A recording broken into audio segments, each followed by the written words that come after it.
C'est vrai? Ah, c'est marrant. Mmh. Bonjour, bonjour à toutes et à tous. Merci de nous Bonjour. rejoindre. On s'est connecté un peu en avance et donc on va laisser la suite des participants arriver tranquillement et démarrer à 30. Mais comme vous étiez déjà un certain nombre à vous être connectés, on s'est dit qu'on pouvait partager cette dernière minute avec vous. Donc merci. Merci de nous rejoindre pour ce webinaire en ce lendemain de jour férié. Et comme il est 30, on va pouvoir se lancer. Donc, bienvenue à toutes et à tous. On mettra des petits éléments dans le chat pour les personnes qui nous rejoindraient par la suite. Merci de nous rejoindre pour ce webinaire consacré au recrutement des migrants, enjeux et solutions d'un sujet d'actualité. Le titre apparaît normalement sur votre écran. Un webinaire qui vous est proposé du coup par l'association Donc Tout est possible, qui est une association qui expérimente des solutions innovantes pour l'insertion de tous et de toutes. Et dans ce cadre-là, en particulier, nous nous intéressons à l'insertion des migrants, des primo-arrivants, des réfugiés, des demandeurs d'asile. On va essayer de faire le tri dans tous ces mots par la suite. Et c'est notamment le travail de Julie qui est avec nous aujourd'hui que de travailler sur ces éléments-là. Donc aujourd'hui, Julie et moi qui sommes toutes les deux au sein de l'équipe du Lab des possibles, le laboratoire de l'association Tout est possible, allons vous parler justement de l'insertion des migrants et de la façon dont de leur réalité à eux justement, de la façon dont les entreprises peuvent se rendre plus accueillantes envers eux, et puis un point qu'on ne pouvait pas éviter sur un sujet d'actualité, le projet de loi qui pourrait venir remanier certains des éléments justement liés à cette actualité des migrants. Donc c'est le plan qu'on va suivre. On va parler d'abord justement de ces personnes dont on est en train de parler, se demander de qui on parle. On va se demander comment transformer l'essai, comment surmonter les barrières peut-être qui aujourd'hui empêchent de les accueillir. Et puis on va se parler enfin de ce qui pourrait évoluer avec le projet de loi.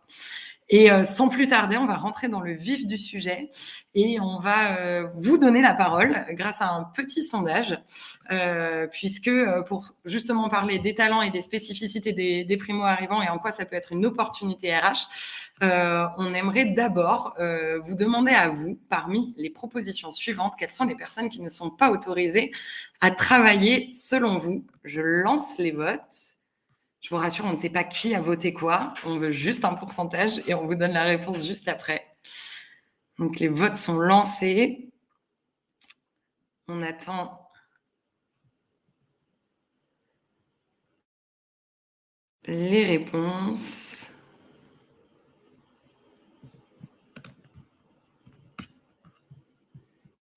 Pour les gens qui nous rejoignent, petit sondage de début.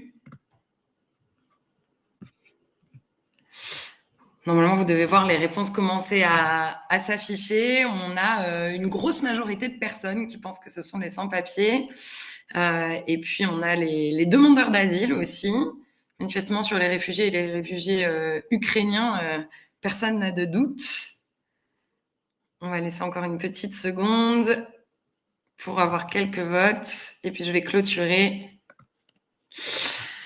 Donc, merci beaucoup. Une immense majorité de personnes, Julie, pense que ce sont les sans-papiers qui ne sont pas autorisés à travailler en France. Et je vais te donner la main pour donner la réponse, évidemment, et puis pour nous parler un petit peu plus, justement, de qui on parle. Et en fait, qui sont ces personnes, qu'est-ce qu'elles peuvent apporter en matière de recrutement et en quoi elles peuvent représenter une opportunité RH. À toi le micro. Merci Claire. Oui, donc bonjour à tous. Donc effectivement, on a mis ce petit sondage pour bien comprendre de qui on parle. Sans suspense, je vais vous donner la réponse. Donc ce sont bien les sans-papiers qui ne sont pas autorisés à travailler. Les réfugiés sont autorisés à travailler, les réfugiés ukrainiens également. Petite spécificité pour les demandeurs d'asile, ils ne sont pas autorisés à travailler dès le début, mais ils peuvent demander une autorisation de travail sous certaines conditions qui sont si l'organisme qui instruit leur demande d'asile, qui s'appelle l'OFPRA, n'a pas répondu dans un délai de 6 mois et qu'ils ont trouvé un employeur, alors ils peuvent faire une demande auprès de leur préfecture, mais c'est très très peu demandés car très peu accordés. Donc ils sont autorisés à travailler, mais pas automatiquement, il faut faire une demande. Et donc on a mis ce petit sondage aujourd'hui pour dire que on va essentiellement parler de tous les étrangers qui sont autorisés à travailler. Donc ça pourrait être les demandeurs d'asile, mais ce sera plus largement ceux qui ont un titre de séjour ou un document temporaire qui les autorise directement à travailler, donc des réfugiés, des étrangers de regroupements familiaux, toutes ces personnes.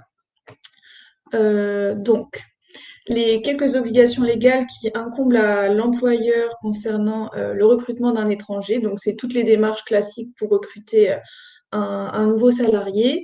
Et il faut également vérifier maximum 48 heures avant l'embauche que le titre de séjour de la personne est bien en cours de validité, mais surtout que la personne a une autorisation de travail. Donc, l'autorisation de travail peut être conférée par le titre de séjour ou bien par un document distinct. C'est notamment le cas des demandeurs d'asile. Pour ça, vous pouvez vérifier sur le site, enfin, vous pouvez vérifier auprès de votre préfecture. Et pour plus de détails, parce qu'il existe un nombre colossal de titres de séjour et de mentions de titres de séjour, et donc certains autorisés à travailler, d'autres pas, nous vous invitons à consulter notre guide Recruter et intégrer les primo-arrivants, sur lesquels on a détaillé de façon plus approfondie les obligations légales pour recruter un primo-arrivant et aussi pour recruter un demandeur d'asile, ce que j'ai évoqué rapidement précédemment. Ensuite, dans les spécificités de ces publics, c'est qu'ils rencontrent un certain nombre de freins pour accéder à l'emploi. Donc, il y a des freins qui sont communs à tous les demandeurs d'emploi que vous voyez en bleu sur la slide, donc, que ce soit la santé, la famille, le logement. Mais ils ont aussi des freins spécifiques et notamment certains sont amplifiés. On a notamment les freins administratifs, ça peut être les difficultés à renouveler un titre de séjour, voire à obtenir son titre de séjour, ou pour les demandeurs d'asile, la difficulté à obtenir une autorisation de travail. On a également la méconnaissance des codes sociaux et du monde du travail. Je vais vous donner un exemple.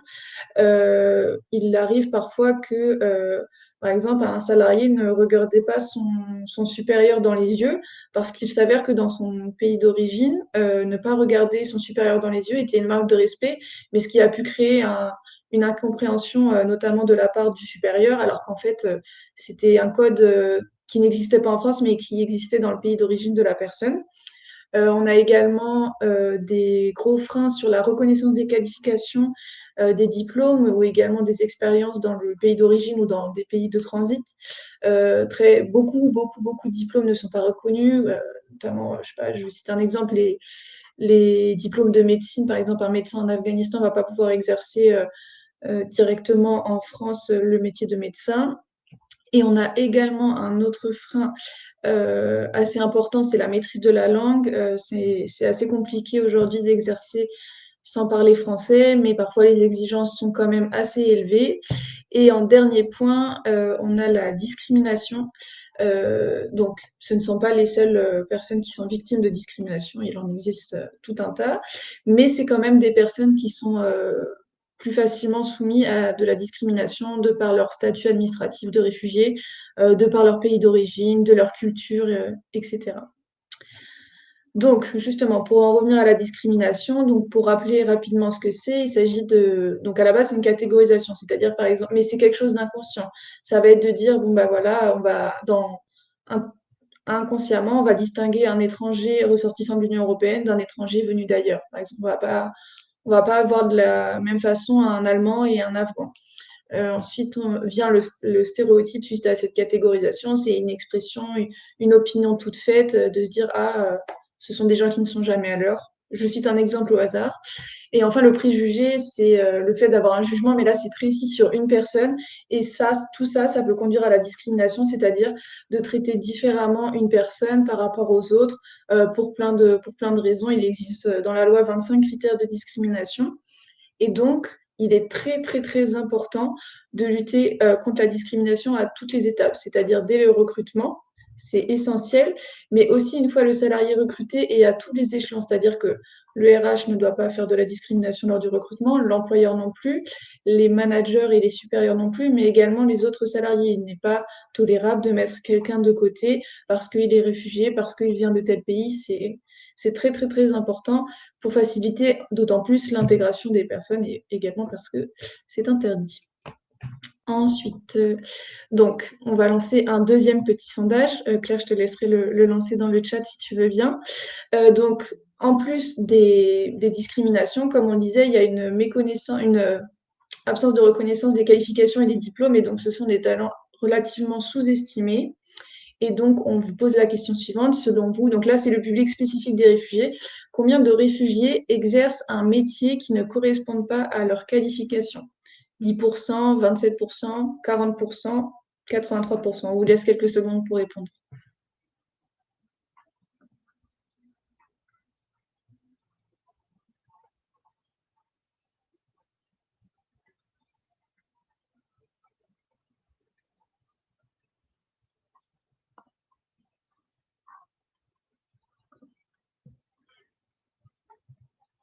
Alors, on attend encore un petit peu.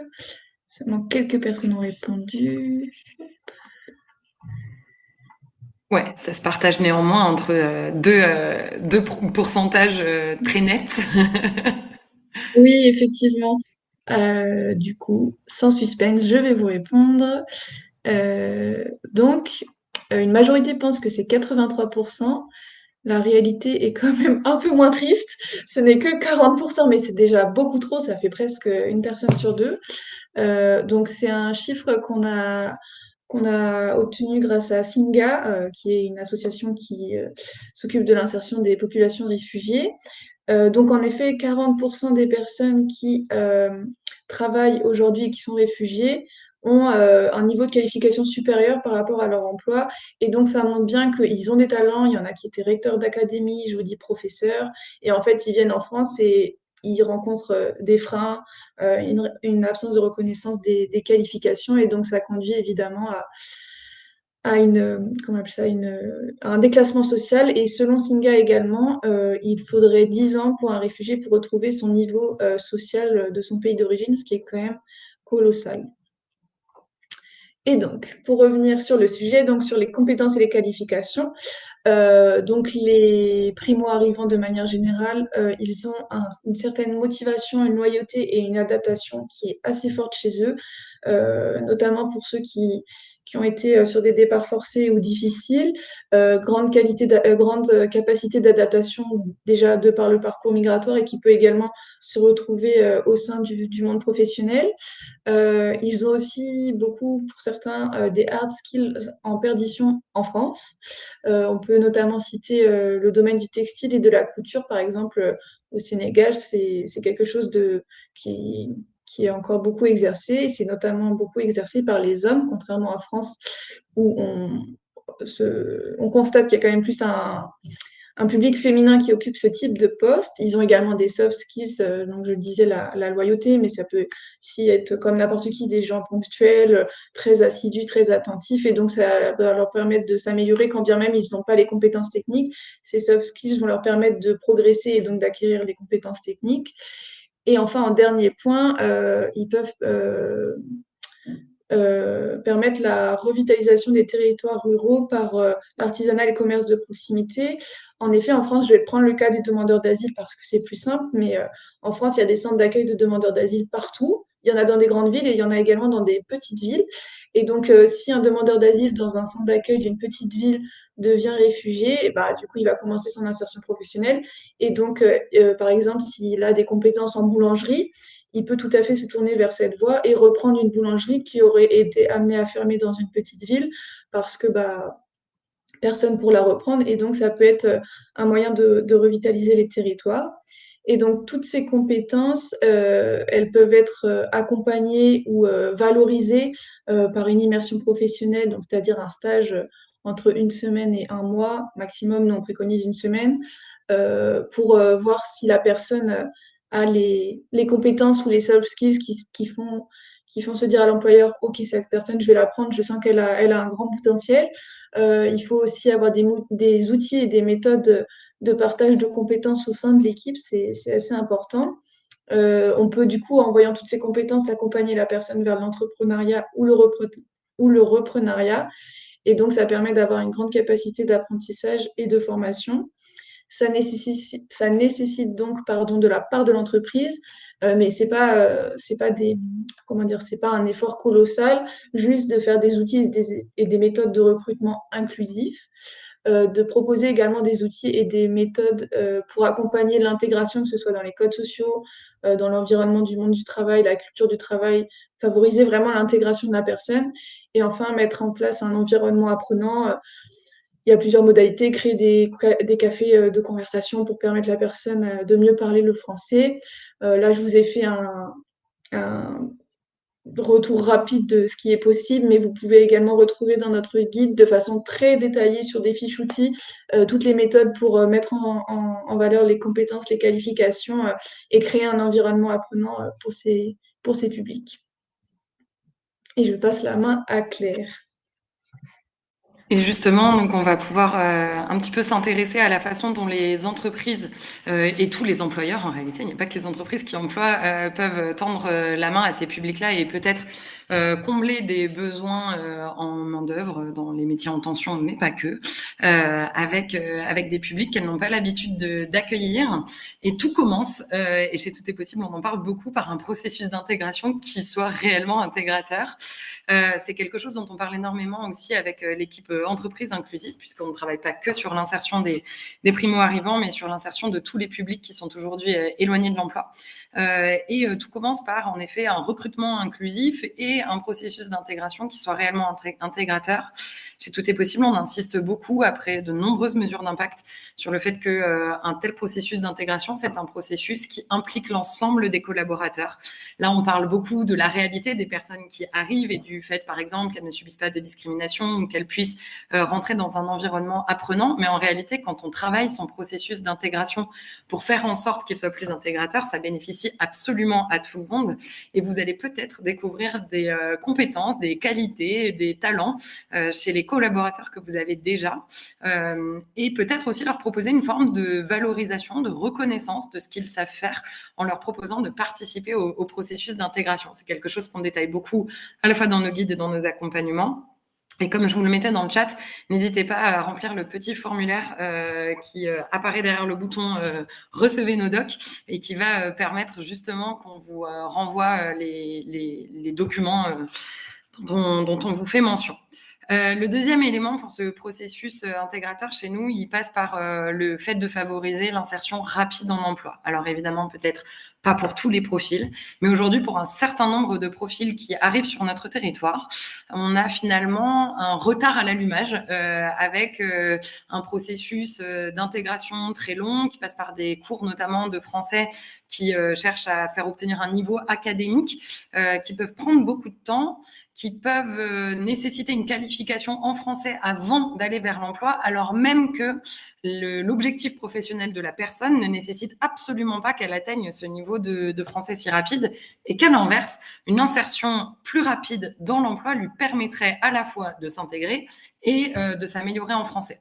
C'est donc quelque chose qu'on a testé et on propose aujourd'hui d'accompagner un certain nombre de personnes qui arrivent sur notre territoire avec une double courroie un peu plus rapide, une rampe d'accès en français beaucoup plus rapide qui en fait correspond à la visée professionnelle des personnes, avoir un boost en langue quelque part qui permet d'avoir le bon niveau et de pouvoir juste avoir le bon niveau pour l'emploi qu'on est en train de chercher, et puis une rampe d'accès vers l'emploi un peu plus rapide qu'on a testé avec de nombreux publics et qui va plutôt passer par des immersions professionnelles au sein d'entreprises qui sont préparées à accueillir ces personnes-là, et qui va ensuite permettre de se rendre compte des talents de la personne et de l'intégrer plus rapidement dans un environnement le plus apprenant possible, qui va lui permettre aussi de continuer de progresser en français. C'est ce qu'on voit dans la slide d'après avec un schéma qui va peut-être vous paraître un peu compliqué, mais qui ne l'est pas tant que ça, et qui permet de se rendre compte que finalement, sur les personnes qui sont autorisées aujourd'hui à travailler ou qui peuvent être autorisées à travailler, on en parle juste après avec le projet de loi, on pourrait finalement évaluer le niveau de langue assez rapidement et se demander s'ils ont un niveau de français suffisant pour chercher du travail comme tout demandeur d'emploi en France. Ils vont passer par un processus classique de recherche d'emploi qui peut amener directement à l'emploi ou qui peut passer par une immersion professionnelle avant d'arriver à l'emploi. Ou s'ils ont un niveau de français moins élevé. Alors, dans tous les cas, quand ils ont un niveau de français pas assez élevé au regard des critères en France, ils vont avoir des cours de français éventuellement obligatoires. La question, c'est est-ce qu'au moment où on a un niveau de français peu élevé, on pourrait pas identifier mieux l'objectif professionnel et le projet professionnel des personnes et se demander pour lesquels il peut être pertinent de plutôt aller vers ce boost en langue, cette réflexion autour du projet professionnel, une courroie de transmission rapide via de l'immersion professionnelle dans le monde du travail et un retour vers cet environnement inclusif et apprenant qui n'est pas du tout exclusif pour le coup du fait de prendre par ailleurs des cours de français via l'OFI ou via d'autres structures. Donc voilà un petit peu un des éléments qu'on porte et qui est déjà tout à fait envisageable dans le cadre actuel, puisqu'on l'a déjà fait dans plusieurs territoires et qui pourrait être amené à être un petit peu plus massifié dès lors que plusieurs employeurs se rendraient justement suffisamment inclusifs pour permettre cette courroie de transmission vers l'emploi. Voilà pour la partie autour de l'emploi et de la langue. Et alors, on a tenu à vous proposer un exemple, l'exemple justement en matière de toutes ces barrières qui semblent impossibles à surmonter. On se dit non mais oui, ils ont sûrement des compétences qui m'intéresseraient. Oui, j'ai un énorme besoin aujourd'hui d'offres à pourvoir et en même temps, il y a trop de barrières à surmonter. Et l'une des premières barrières à laquelle pensent tous les employeurs, en tout cas avec lesquels on parle, c'est la barrière de la langue.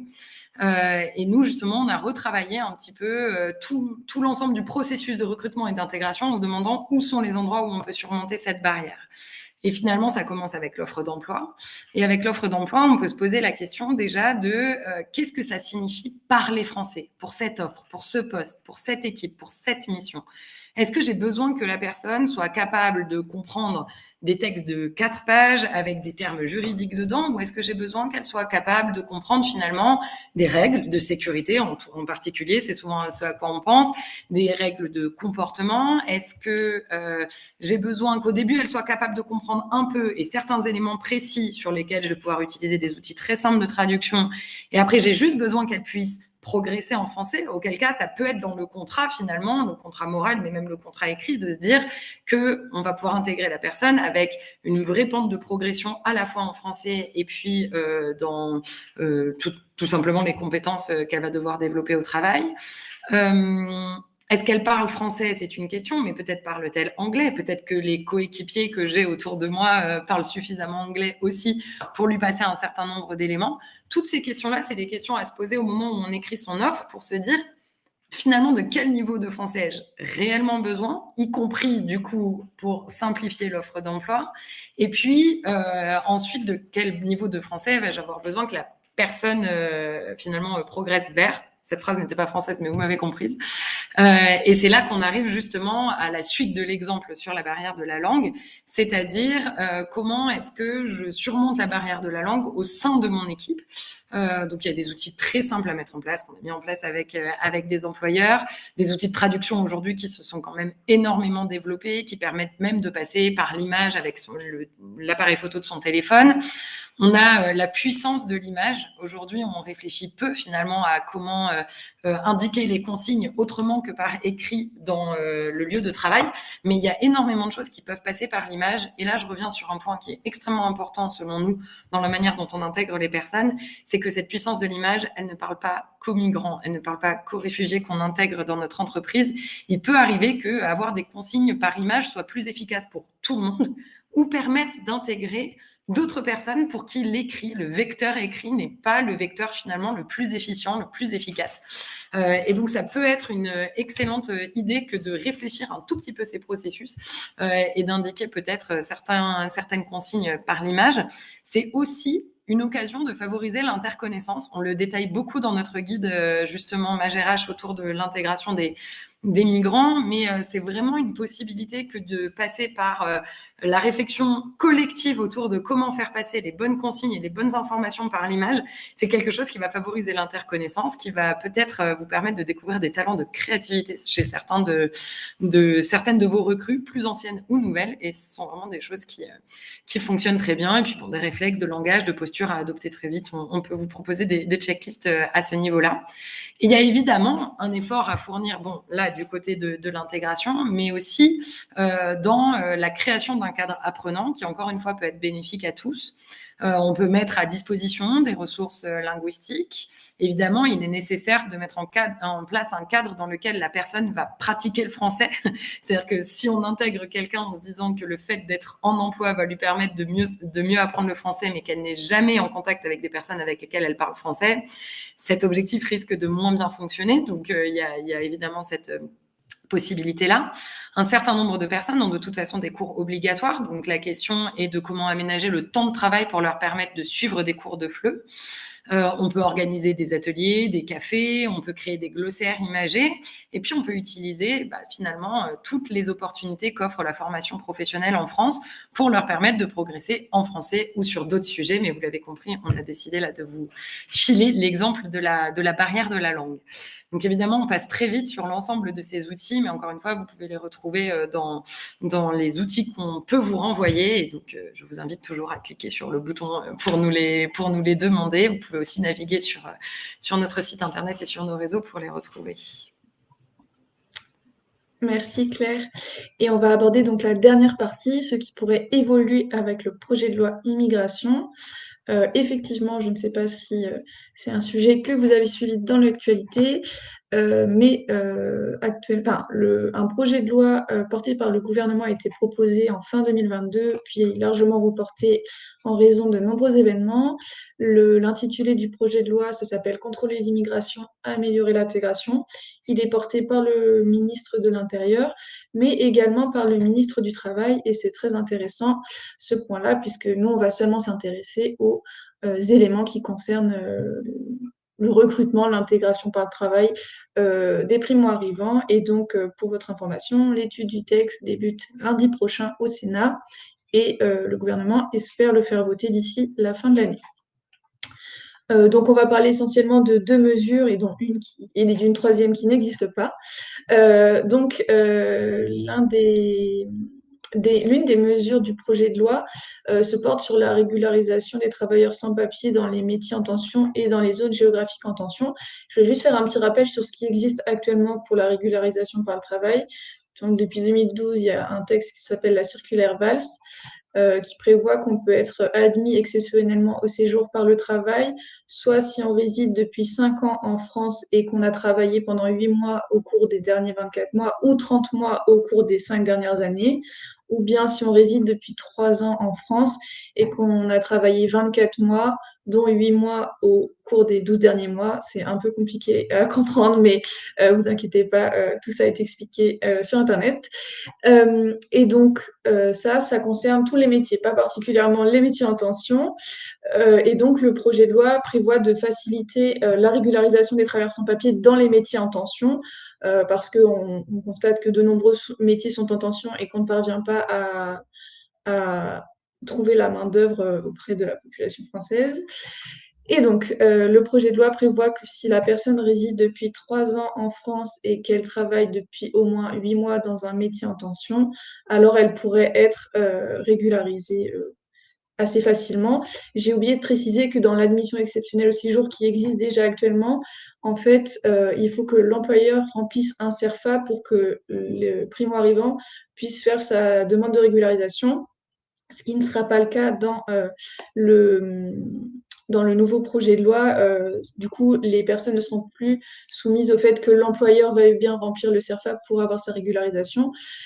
Donc, pour les employeurs, ça peut avoir un certain impact sur leur implication dans les éléments de preuve, que ce soit notamment sur les fiches de paye, les contrats de travail, parce qu'il y a aussi des personnes qui travaillent sous alias, donc sous l'identité d'une autre personne. Et il peut y avoir effectivement un risque de contrôle accru. Par exemple, si une personne est régularisée dans une entreprise parce qu'elle travaillait sans papier, peut-être qu'il peut être décidé de faire un contrôle dans cette entreprise, voir s'il y a d'autres salariés. Et le deuxième point qui nous intéresse, c'est l'autorisation des demandeurs d'asile à travailler dès le début de la procédure. Donc, pour rappel, comme je le disais au début, les demandeurs d'asile, ils sont autorisés à travailler, à demander une autorisation de travail si au bout de 6 mois, l'OFPRA qui est censé instruire leur demande d'asile n'a pas pu donner de réponse. Alors ils peuvent demander, en sachant que c'est très peu demandé car très peu autorisé.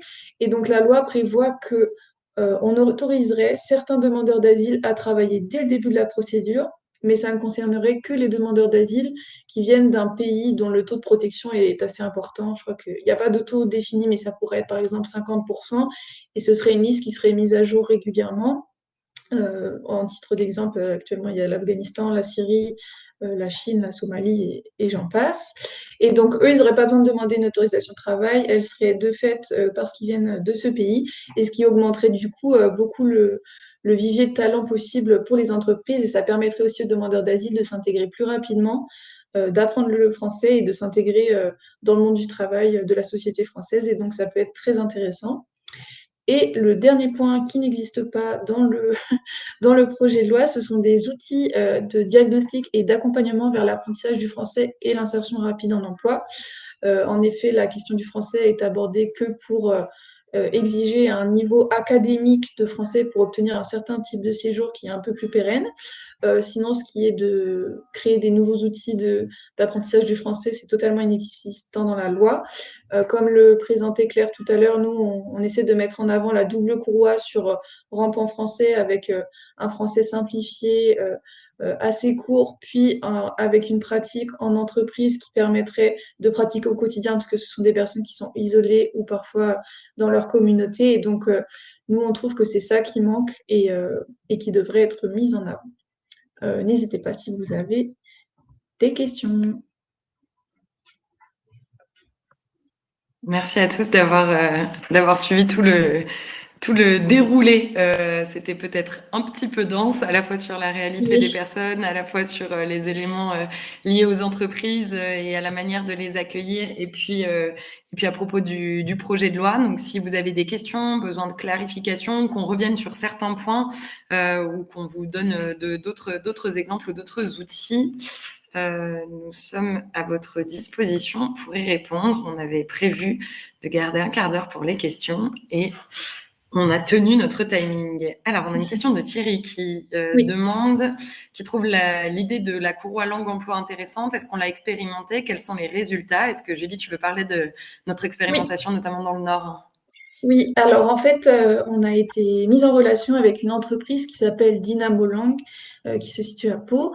Euh, à la base, c'est une entreprise à destination qui est censée faire apprendre le français et d'autres langues très rapidement à des cadres d'entreprises de très grandes, très, très grosses entreprises. Donc eux, leur démarche, c'est de simplifier un maximum et aussi de faire de l'immersion, ce qui n'était pas possible dans notre expérimentation dans des familles. Donc on l'a expérimenté dans le Nord, on a fait une semaine intensive de cours de français simplifié. Du coup, ils ont dû adapter leur méthode au public primo-arrivant qu'on leur a proposé. On avait 6 participants.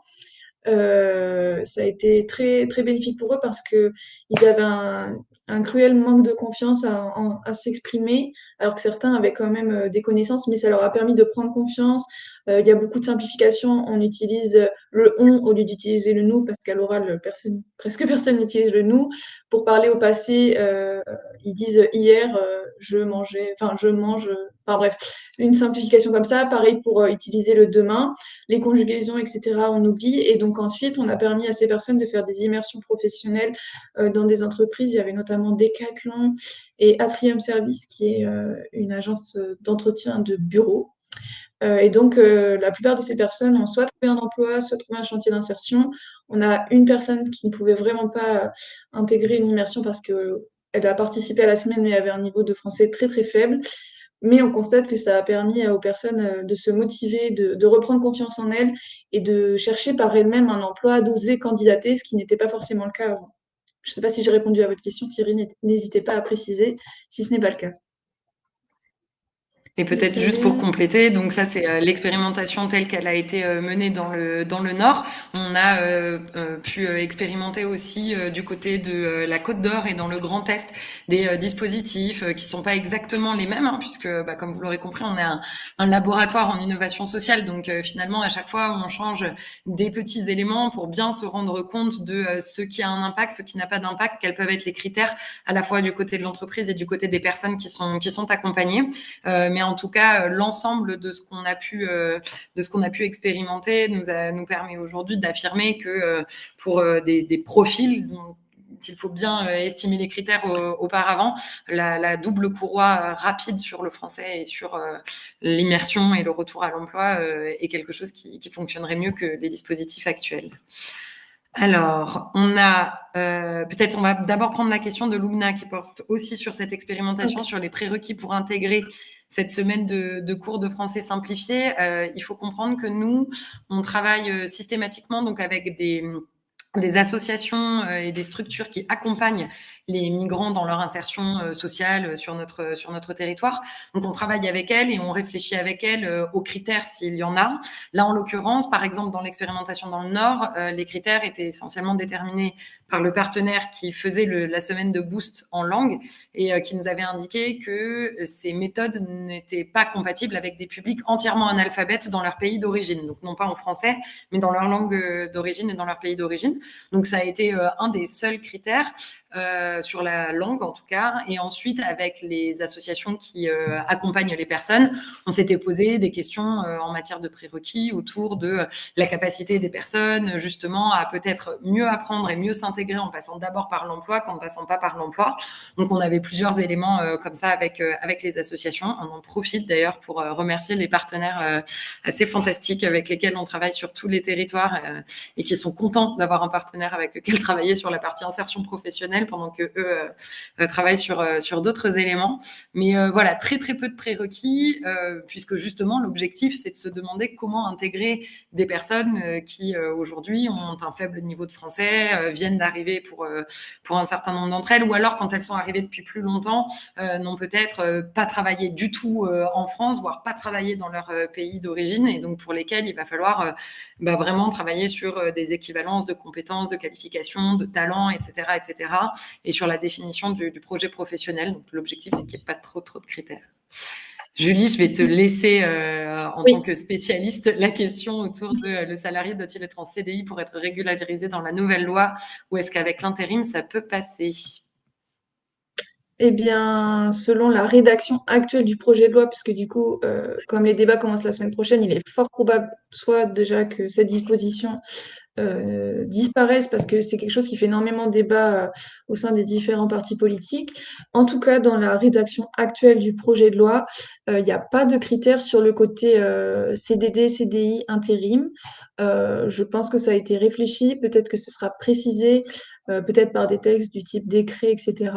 Je pense que si une personne fait, en tout cas le CDI, je pense pas que ce sera exigé, et pour l'intérim, je pense que ce sera possible. Après, tout dépend de comment ça passe, mais je pense pas que ce soit un obstacle. En tout cas, j'en ai pas la certitude aujourd'hui, Ce puisque qu'il de faut toute façon, comprendre comme sur tu le dis, projet de c'est loi, mouvant. il faut Vas-y. comprendre sur le projet de loi, en effet, c'est que, et c'est pour ça qu'on parle au conditionnel, c'est que d'abord c'est un texte qui a été proposé, sur lequel il y a déjà eu un certain nombre de débats, déjà eu quelques reformulations ou quelques ajouts ou suppressions, et il va être discuté par nos assemblées, par notre Parlement plutôt, donc le Sénat et l'Assemblée, et des amendements vont être déposés, des reformulations vont être effectuées. Aujourd'hui, il y a quelques doutes sur ce qu'il va être inscrit directement dans la loi et ce qui va plutôt passer sous forme de décret.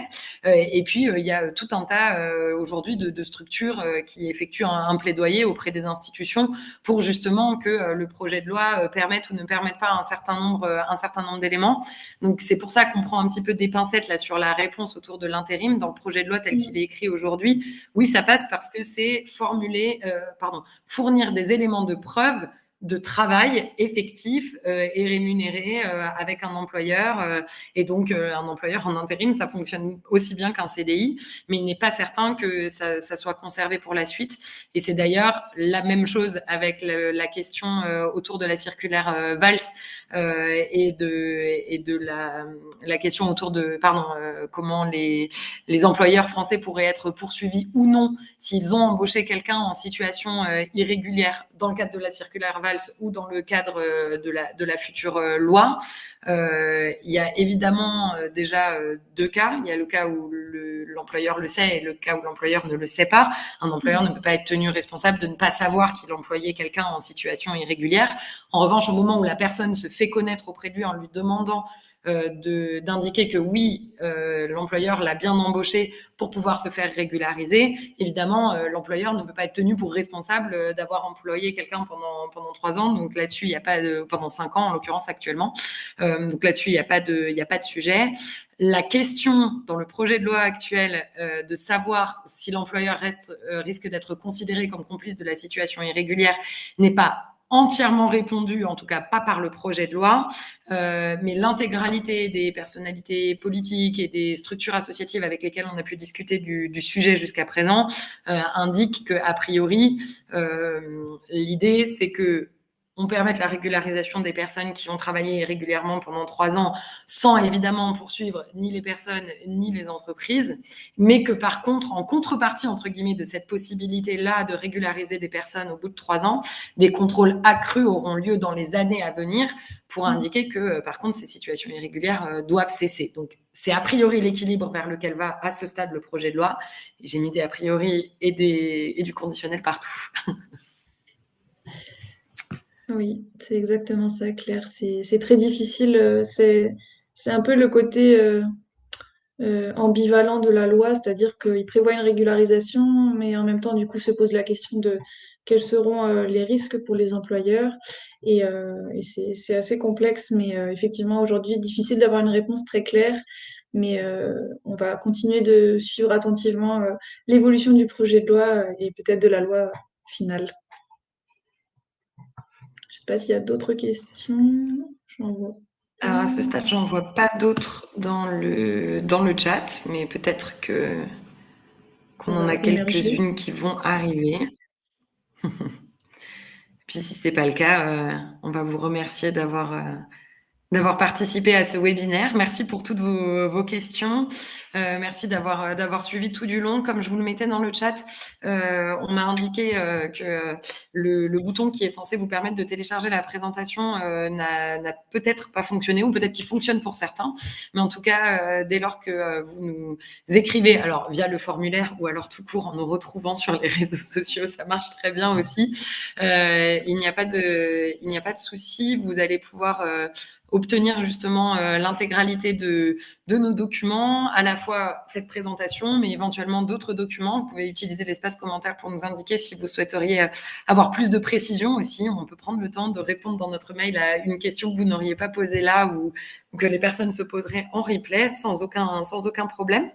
Et puis, si ce webinaire vous a plu, déjà, ça nous intéresse de le savoir, donc n'hésitez pas à utiliser pour ça le fait de donner votre avis sur Webikeo. On est très attentif aux commentaires. Et si vraiment il vous a plu et que vous pensez que vous pouvez apprendre d'autres éléments autour de l'insertion professionnelle de tous, on a encore 2 webinaires avant Noël qui arrivent. Un autour de France Travail et de la loi pour le plein emploi qui vient de passer et qui évidemment change un certain nombre d'éléments, notamment dans l'insertion des bénéficiaires du RSA, mais aussi pour les entreprises dans justement la façon dont elles vont être impliquées par les acteurs de l'emploi et de l'insertion pour recruter les personnes qui aujourd'hui ne sont pas recrutées. Donc, n'hésitez pas à nous rejoindre le 15 novembre à ce sujet. Et puis, le 7 décembre, on vous parle de recruter autrement. Et justement, on va venir apporter des précisions autour de l'immersion professionnelle dont beaucoup parlent. Et finalement que nous avons utilisé aussi dans certains cas précis, avec certaines entreprises, avec certaines personnes.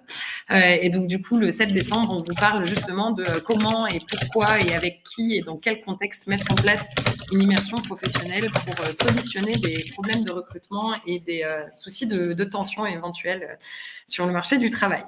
Et puis, on vous a remis tous nos réseaux sociaux parce que vous pouvez suivre notre actualité absolument partout. N'hésitez pas à le faire. Le bouton « Recevez nos docs », normalement, il se situe en dessous de ce live et de votre écran. Et il devrait aussi se situer par là, du côté du webinaire.